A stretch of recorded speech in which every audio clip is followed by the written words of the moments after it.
Come, sit close, and let the fire settle. Tonight, I'll tell you of a barefoot boy who owned nothing and who climbed higher than any lord of noble blood in all Japan. You may remember an old riddle about 3 great lords and a little bird that will not sing.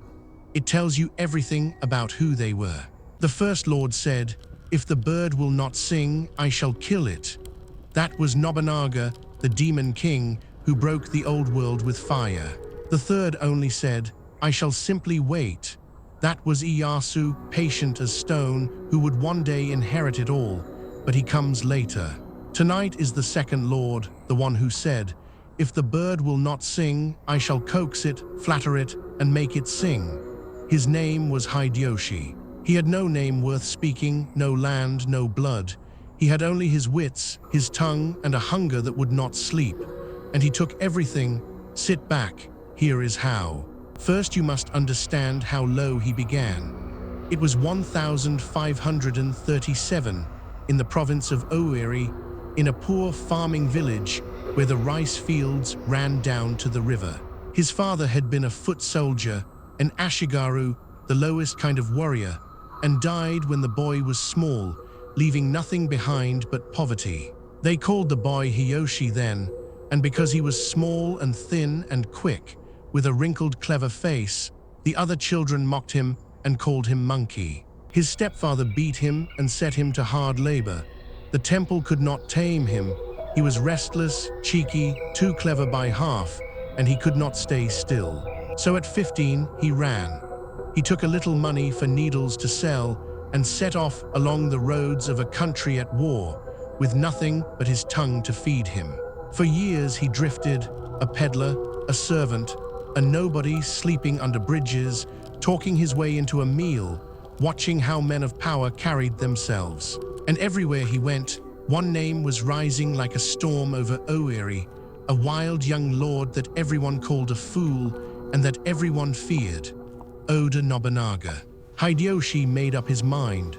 A clever man, he reasoned, does not serve a safe master.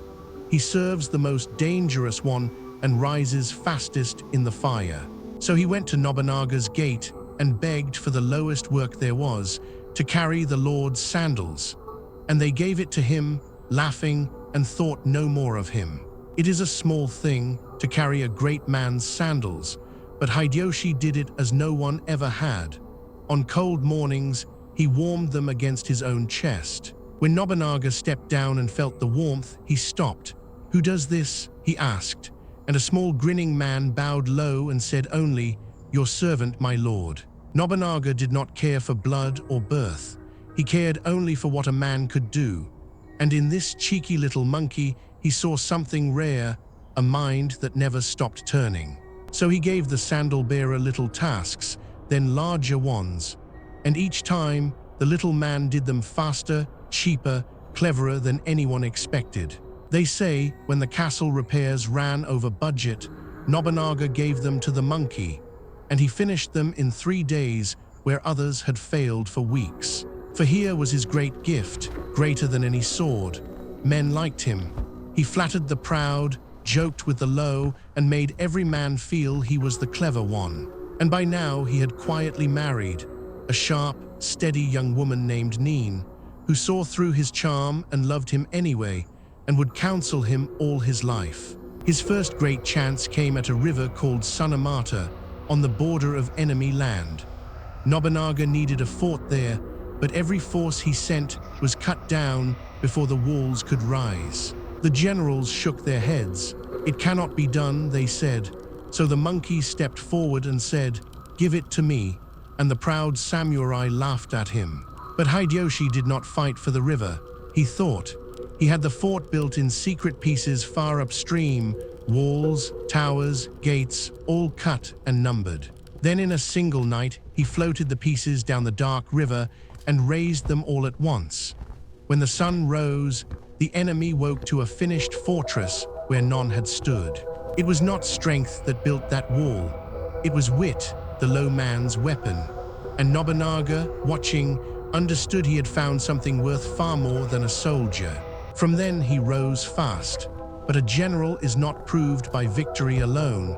He is proved on the worst day, the day everything falls apart. That day came at Kangasaki. Nobunaga's army was betrayed and trapped, caught between two foes with no way home but a narrow mountain road. To flee, someone had to hold the rear and die for the rest. It was the deadliest duty in war, and the monkey volunteered for it.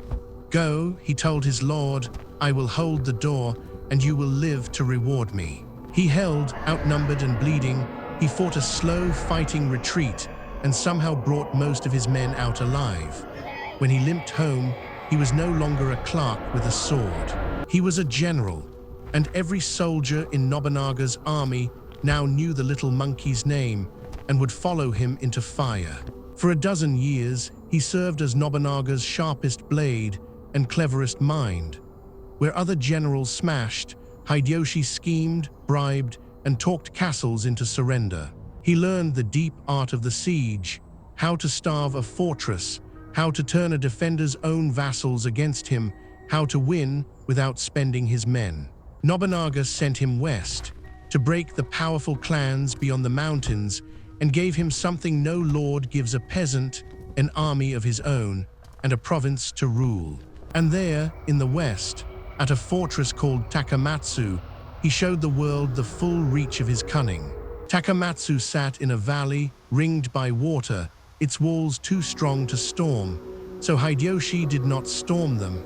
He built a great dike and he dammed the rivers. The rains came, the valley filled, and slowly, day by day, the mighty fortress of Takamatsu became an island drowning in a lake of Hideyoshi's making.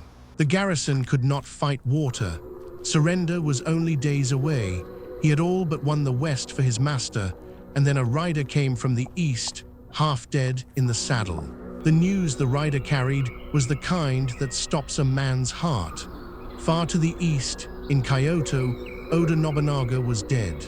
He had been betrayed. One of his own greatest generals, a proud and bitter man named Akechi Mitsuhide, had turned his army around and surrounded his lord in a temple by night. Trapped with only a handful of men, the demon king fought to the last, then set his own temple ablaze and vanished into the flames. The man who broke the world was gone. And now Mitsuhide held the capital and thought himself the new master of Japan. Hideyoshi read the letter in his flooded camp, 4 days' hard march away, and wept. He wept for one moment, and then the tears stopped, and the monkey's mind began to turn faster than it ever had, for grief could wait. This was the hinge of his whole life. He knew one thing at once: whoever avenged Nobunaga would inherit his power. So he did 2 impossible things in a single day. First, he made peace with the drowning castle in an hour, hiding that Nobunaga was even dead, and let its commander take his own life to spare the garrison. Then he turned his whole army around and ran. Not marched, ran. Full armor, through summer heat and pouring rain, back toward the capital, faster than any army should move. He posted food and torches along the way and let men throw down their heavy gear. 200 kilometers in a handful of days, a march men would speak of for centuries. Mitsuhide never dreamed it possible. He thought Hideyoshi was still a week away in the west. And so, far too soon, the monkey's army appeared on his horizon. They met at a place called Yamazaki, in a narrow gap between a mountain and a river, only 11 days after Nobunaga died. And Mitsuhide's brief reign came apart in an afternoon. The traitor fled the field and died that same night, killed by peasants with a bamboo spear in a dark field. He had ruled Japan for 13 days. And so it was Hideyoshi, the Sandal-Bearer, the peasant, the monkey, who stood over the ashes of his master's killer as the avenger of the house of Oda. But avenging a dead lord is one thing, taking his empire is another. Nobunaga had heirs and mighty generals, and every one of them outranked a peasant by birth. Chief among them was old Shibata Katsui, grizzled, fierce, a warrior of the highest blood, who had served Nobunaga a lifetime and despised the upstart monkey. They gathered to divide Nobunaga's realm and choose his heir. And there, at that table of proud lords, Hideyoshi outthought them all. He put forward Nobunaga's infant grandson as heir, a helpless child, and offered to rule as the boy's protector. And who could argue against protecting the master's own blood? The proud lords saw the trap too late. To honor the child was to hand power to the man who held him. Old Katsui stormed out in fury and reached for his sword. So it came to war between them, the old blood and the new. They met in the snow country at a mountain called Shizugatake. And again Hideyoshi won by speed. When one of Katsui's captains overreached, the monkey force-marched his army through the night and struck at dawn like a thunderclap. Katsui's army broke. The old warrior fled to his castle, and there, with the enemy at his gate, he chose the proud death of his kind. He set his castle ablaze, and with his wife beside him, took his own life amid the flames, a warrior of the old world dying as the new one rose. With Katsui gone, no lord of Nobunaga's old guard could stand against him. In 2 swift years, the Sandal-Bearer had made himself master of central Japan. Only one man still troubled him, a patient, heavy-set lord from the east, quiet and watchful, who had been Nobunaga's steadiest ally, Tokugawa Ieyasu. They fought one hard campaign at Kamaki and Nagakute, and there the monkey met his match. Ieyasu bloodied him badly, and neither could truly win. A lesser man would have poured in armies until one side was destroyed, but Hideyoshi knew his own gift. He had never truly conquered a strong man, he had won them over. So he did not fight the tiger, he charmed him.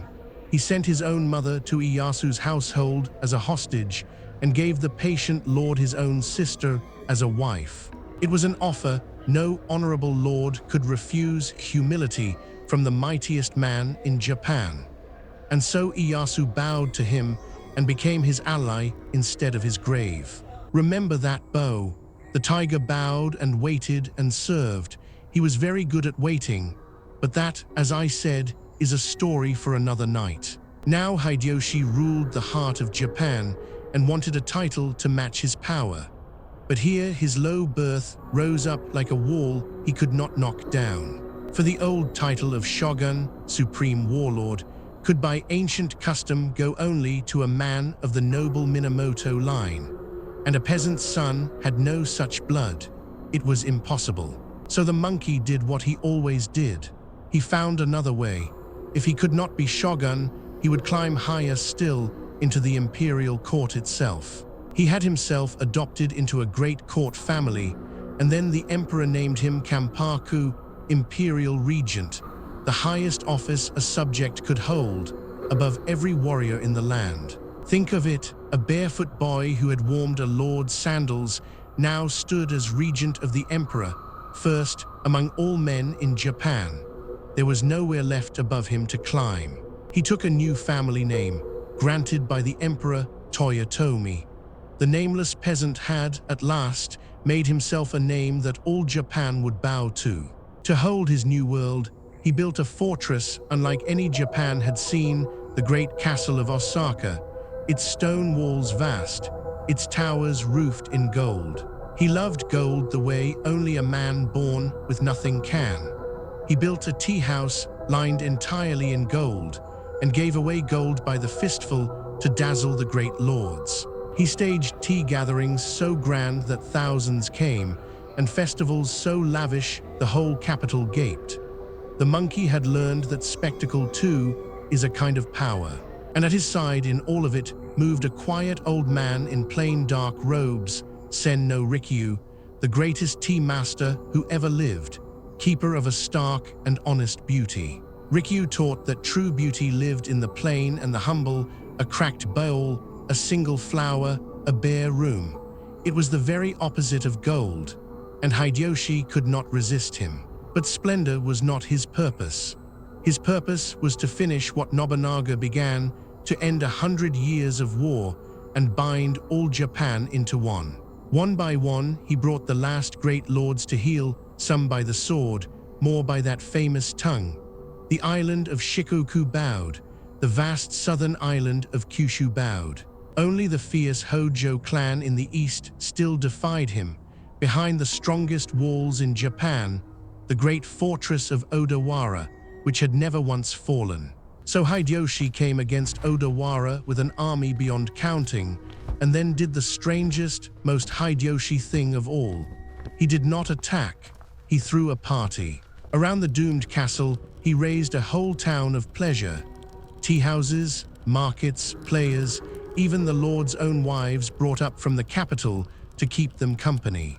The defenders on the walls looked out on the enemy feasting, laughing, living month after month, while inside, their food ran low and their hope ran lower. He even raised a castle of his own on a nearby mountain, hidden behind a screen of trees, then felled the trees overnight, so the Hojo woke to a fortress that hadn't stood at dusk. It broke their spirit utterly. After 100 days, mighty Odawara surrendered without a great battle, and with it, the last defiance in Japan came to an end. In the year 1590, for the first time in over a century, all of Japan bowed to a single man, and that man had been born with nothing at all. Now here is the strange, sad turn in our tale. The peasant who had climbed the ladder of the world, his first great act as its master was to pull that ladder up behind him. He ordered the great sword hunt. Across all Japan, every peasant and monk and commoner was made to give up their weapons, the very kind of blade that had once armed his own father. Then he froze the whole country in place. Farmers must stay farmers, warriors stay warriors, and no man could ever again rise from one class into another. The very door he had climbed through, a nobody rising to rule, he now sealed shut, so that no other nobody could ever follow. A peaceful Japan, but a Japan locked in its stations. Perhaps he feared another monkey, perhaps a man who has clawed his way up trusts no one climbing behind him. Either way, the ladder was gone.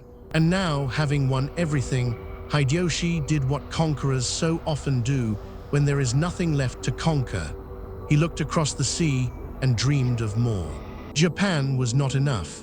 He would take Korea, and beyond it, the great empire of China itself.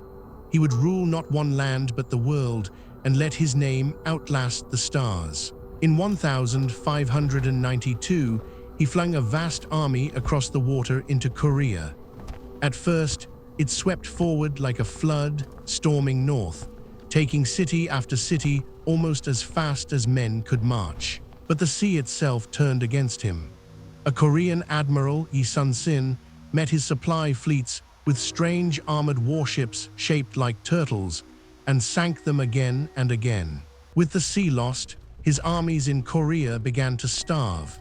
Winter came, the Korean people rose against the invaders, and Chinese armies marched down to meet them. The great dream curdled into a long, grinding, bloody stalemate across the sea, a war that could not be won and would not end, bleeding Japan for nothing. And as the war soured over the sea, something soured in Hideyoshi too. The old charm curdled into suspicion. The clever, laughing man was becoming a fearful, cruel one.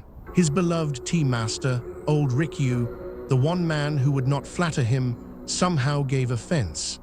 And Hideyoshi ordered the greatest artist of the age to take his own life. For years Hideyoshi had no son and named his grown nephew Hidetsugu his heir. Then, late in life, a boy child was at last born to him, and everything changed. Now the nephew was in the way. And so, on cruel suspicion, Hideyoshi destroyed him, forced him to die, then had his wives and little children put to death as well. The charming monkey, the man everyone had loved, ended by killing his own kin for the sake of a baby. Power, it seems, had at last made him into the very tyrant he once served. He was old now and failing, and every waking thought was for his little son, Hideyori, barely more than an infant and heir to all of Japan. He knew what came for children who inherit thrones amid grown and hungry lords. So he begged, again and again, the greatest lords of Japan, to swear to protect the boy. And chief among those he made to swear was that patient, heavy-set man from the east, Ieyasu, who bowed low and promised, and revealed nothing at all. In the autumn of 1598, with his armies still bleeding uselessly in Korea, Toyotomi Hideyoshi died in his great golden castle, clutching at a future he could not command. They say his last written words were a poem, and it is one of the saddest a conqueror ever left. Hear it and remember who wrote it. I came like the dew, I vanished like the dew. All my glory in Osaka is a dream within a dream.